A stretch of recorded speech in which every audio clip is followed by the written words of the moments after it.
The big news from Harley Davidson today is the release of two new Harley Davidson CVO models that offer significant styling updates to the popular Street Glide and Road Glide models.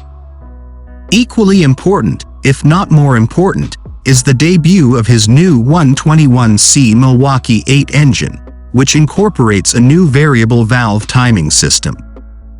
His Glide shark nose fairing has also been refreshed with the addition of creases to the design for a more modern look.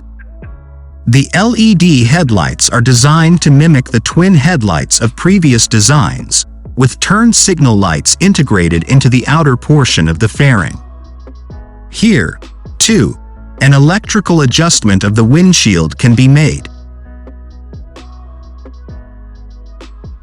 The most interesting element of these new CVOs is the new Milwaukee 8 VVT 121 engine.